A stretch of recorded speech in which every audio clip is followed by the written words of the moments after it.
Welcome back to all our community. Today, a very special program with my dear friend Andrew Chen. Welcome to your program. Thank you for having me. How are you today? I am excited. I'm excited to be out here. I'm excited to be here.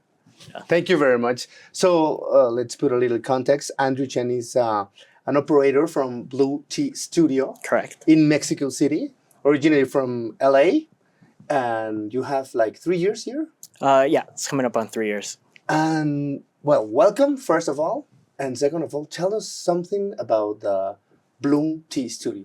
How did you came up with this idea? What is the name about? Sure. Bloom Tea Studio is a reflection of my own journey. It's a journey of going through the seasons of life. You know, I oftentimes think of life as many seasons. There's summer, where everything is going great, everything is in full stride. And after summer, fall, where things start to get a little shaky. And winter, where you go into introspection. It's not necessarily a bad place. I think oftentimes people think that winter is cold and it's not great, but it's also the time for the deep growth, right? Like where are my roots planted such that I can really, when spring comes, bloom. And that's the story of Bloom. Wow, I love it. And it's do you think that when you were talking about summer, it was maybe childhood or doesn't necessarily?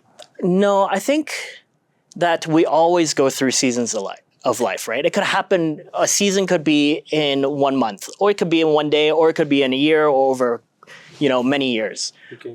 It's just where we are in life, right? Because sometimes life isn't always that easy, and it's about finding the strength in those moments such that when summer comes, you're in a good place. Yeah, I think that is very interesting because we have to accept that we are vulnerable, and we are passing through a very difficult times sometimes. Yeah, sometimes. Right? It's part of life. Yeah, and I want you to share with us this marvelous and fascinating work that you had like years before, that you were teaching men to proper date women. How was that? It's like, it's crazy. Tell us about it. Sure. I went to a all-boys military school for my high school life. And when I got into college, I started to realize that if I never knew how to talk to women, I was probably going to die alone. I was in the same exact position. Yeah. So I hear you, man. Yeah. So I decided that it was time for me to make a change. And part of that was challenging the belief structures that I had. For the majority of my younger life, I was taught, to be a certain way because I've only interacted with men, or boys in that case. So learning how to present myself, learning how to calibrate myself became something that I deeply focused on. Through it, I was offered a job while I was in college that I just couldn't refuse. And that was to The Godfather offered you. Exactly.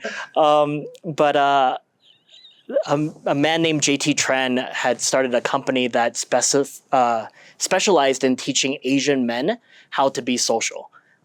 Growing up as an Asian culture, we were taught heavily that, study well, get a good job, and then life will follow. But it's not true, right? Like on your journey of studying and getting a good job and working really hard, you have to learn how to be social, right? And he cracked the code for it.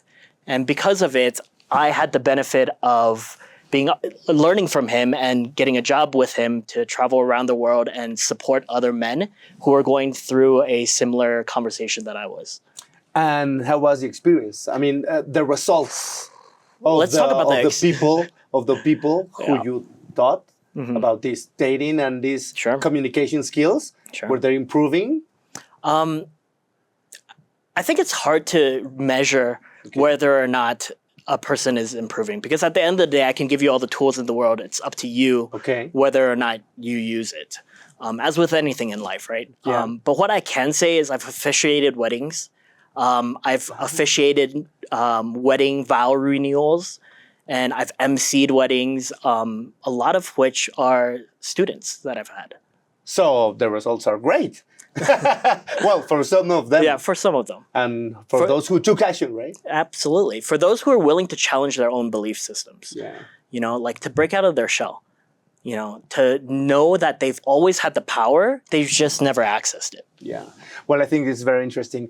And out of camera, we were talking about workplace, looking as a dojo. I Sure. want to develop this idea because I think it's marvelous. Yeah. What do you think about this? I think it's important to set the context first, right? Yeah. I operate from a place of how I do one thing is how I do everything, Right. right? So if I come from that place and that context, then everything that's happening in my life becomes a mirror of where I can grow, right? And how I've connected it into Bloom is, you know, it's interesting. Bloom, I've interviewed 140 people. Okay. We've hired 7. Oh my God. Out of 140 people. Wow. And what qualities I look for are 5%. people. Yeah, exactly. Qualities of people who are willing to challenge their own belief systems. I believe it's the foundation of any thriving team. Yeah. People who are hungry and continuously want to grow, right? So, and I tell them, you know, like, hey, if you're here just for a paycheck, don't work here. The job is hard. It's very challenging, and you probably get paid the same doing less work somewhere else. You know, like, not that we pay bad or anything, but like, it's just hard work. Yeah. And then I tell them the follow-up, which is, if you want to utilize this job as a trampoline, as a catapult, as a vehicle to support you in every other aspect of your life, this is the place to work. Because everyone that I say yes to, that my managers, that our team says yes to, we invest deeply as humans. Not just the work, because the work is the work and it's easy. With time, anyone can learn it. Right? Yeah. We're making drinks. It can't be that hard. Yeah. And they're delicious because he brought us some. Thank you very much. Thank you. But really, at the end of the day, it's like, do you have what it takes to want to be better?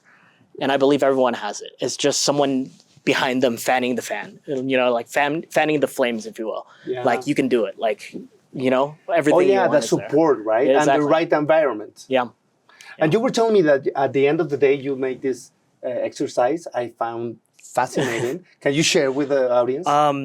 So life happens every day, Yeah. right? How am I in relationship with what's happening? Most people go through, at least from my experience, most people go through, myself included, life SSDD. And I don't know if I can say this, Yes, but you can do same shit, different day, right? It's autopilot. I'm used to, you know, going through life, doing what I'm doing, and it's Autopilot, yes. on autopilot, going repeat. So how do we break this autopilot? We break this autopilot by connecting deeply with what's true for us in that moment, Yeah. and being in practice of. So every night at the end of every shift, I gather the team and I ask them the question, what's true for you in this moment and what's alive in you? So we begin to practice being in touch with what's going on the inside. And most importantly, expressing it with the intention of someone else getting it. Yeah. By doing so, we have a deeper understanding of ourselves. Yeah. Yeah. Yeah. And of course, by hearing and trying to understand another human being, then you can connect with that emotion and with that feeling, right? Absolutely. You know, at the end of the day, what's happening in the individual is 9 times out of 10 happening in the collective, right? We're all the same, going through a different event, but having the same feelings or the same labels to those feelings. Yeah. Yeah. Well, thank you very much for sharing. And I think that this idea of the workplace looking as a dojo Absolutely. for practice, whatever you want to practice in life, Yeah. because it's different. But in work, if you have a safe and a proper environment, you can practice and you can, well, manage better in life, right? Yeah. I think off camera, you brought up a very key point, which is a lot of the society tells us keep your or your home problems at home and your work problems here and separate it. But as humans, it's practically impossible. Yes. Right? Like, our attention goes where we focus. So if there's a problem at home that I'm consistently thinking about, that same problem is going to manifest in some way at the workplace. So by resolving and working through those problems in the workspace, I now can go home better equipped to handle the problem that is at home. Absolutely. Absolutely. And I want to ask you, how has been your experience working with Mexicans? Not because you're originally, I mean, Asian, Yeah. born in LA, and you Grew up in Taiwan. grew up in Taiwan, and you don't speak like very fluent English, Spanish. Yeah. I mean, you can get it, right? But I can laugh. You're working on it. Absolutely. I can laugh at the right times. Working here in Mexico rather, has been a challenge. Yes. I believe one of my biggest assets before coming to Mexico was my ability to communicate. And being here has created an environment for me to really grow different aspects of myself. Being able to articulate what my thoughts was no longer in my tool belt. So I had to figure out how to carry myself in such a way that would show people what I was doing, who I was about, right? Enroll people authentically through my ways of being rather than just my words. Yeah. Yeah. And I think that has been a very successful way because, well, I don't know if you know, but the Bloom Tea Studio is in Polanco and they have 2 or 3 hours line to get one of these delicious beverage, right? Yeah. How do you feel about it? Grateful. At the end of the day, like I may be the person who is operating or had the idea for it, but there's no way that I could have accomplished this without my team, without the people that are, like putting their hearts and souls in it. Yeah. And your parents, what do they tell you? Have they ever come here? Yeah, they have. They love Mexico. And also there's parts of it that they're like, oh, this is kind of like Taiwan in a lot of ways. Yeah. Yeah. Yeah, I think so. Yeah. And what do you think that is like the most satisfying things to work with Mexicans? And the worst, less like, or not the worst, but the complex things about maybe the law, maybe the permissions, Sure. maybe, I don't know. I mean, I think the law, the permissions, and all that just comes with time, right? Like it's a new environment that I have to learn how to operate in, a new system, a new way of thinking that I need to learn. I'm always about the people, right? Like working with the team that I have, one of the most gratifying things is seeing like the switch, the perspective switch from I don't think I can do this to I was born to do this or absolutely it's within my power.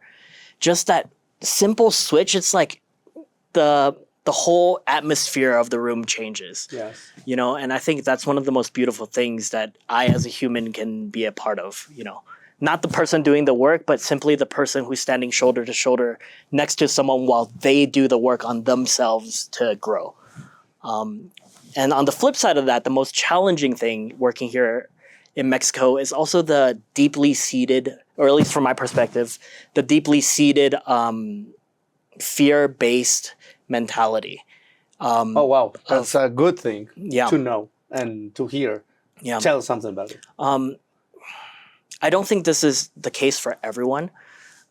However, I also do see that a lot of business operators here in Mexico have been in the culture of not fostering growth within their employees. Why? Because they were not in that culture as they were growing up. Yeah. So part of my vision here in Mexico is the next generation is my responsibility.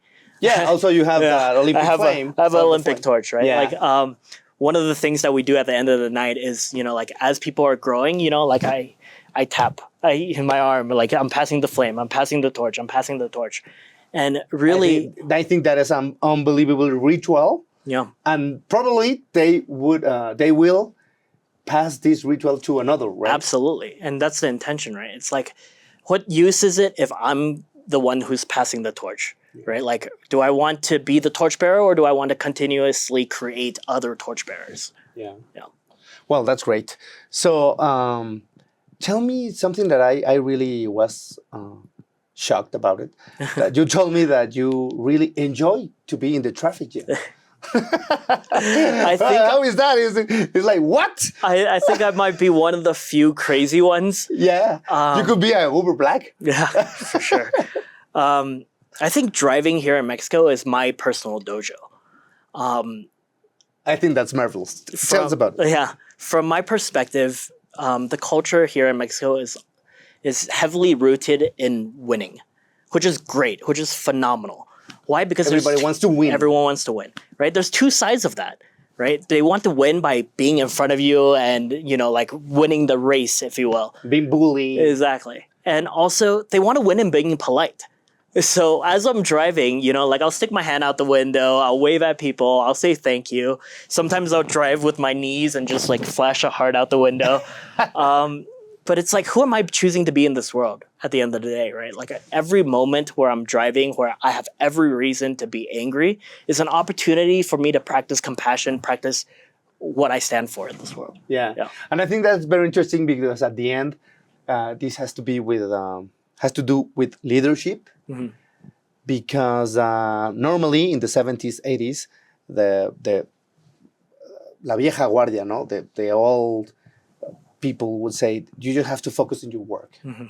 But at the end, we are the work, but we are the emotions, we are the relationships, we Absolutely. are integrity. We are human beings, and as a being, we have a lot of corners and a lot of ways to express. Yeah. And everything impacts you, right? Mm-hmm. What do you think about it?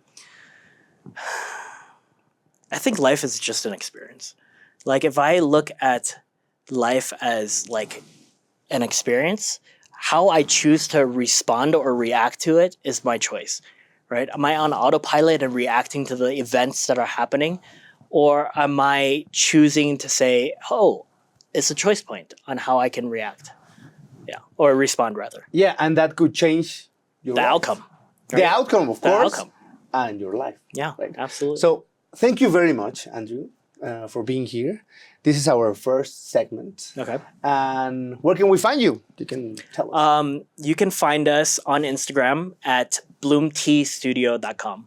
Yeah. Or Bloom Tea Studio, rather. And you have to taste it. It's delicious. You have to be patient because there's a lot of wine. I've put my heart and soul into it, and the team has put their heart and soul into it, and I think it shows. Yeah, I think so. So we're going to have a second segment where we're going to talk about this guy, how he quit college to become a real entrepreneur, right? Yeah. So thank you very much and see you again. Thank you.